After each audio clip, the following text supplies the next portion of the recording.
was going to see now. Now, another problem actually occurred with production was when Tom Cruise actually had to had to return home to the United States after the death, after the event at the time. At the time, Cruise had just had learned of his father's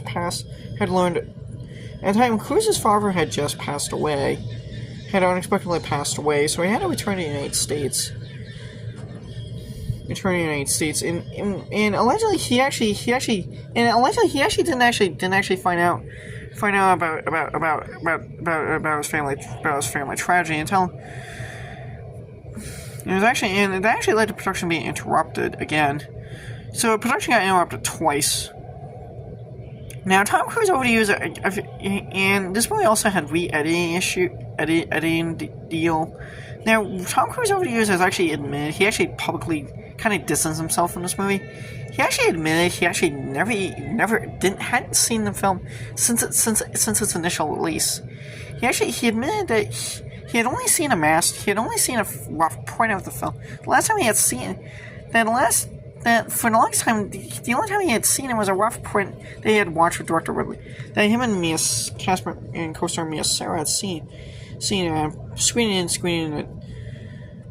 Where allegedly Tom Cruise apparently didn't like his own performance. Now, apparently Tom Cruise has actually criticized his own performance in this movie.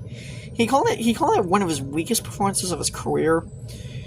And I actually don't think his acting and performance in this movie is that bad. It's kind of crazy. This is actually really the only time he's really been in a fantasy blockbuster movie ever. It's just crazy, and it's actually the only time he's ever worked with Ridley Scott. This just isn't usually Tom Cruise's usual kind of film role, if you actually think about it. Now, Tom Cruise, he's kind of distanced himself from this movie. And apparently he did get along pretty well with director Ridley Scott.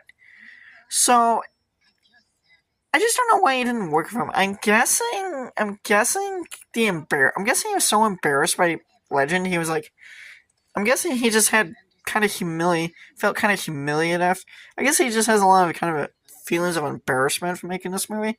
Apparently he was kind of embarrassed by this movie. Now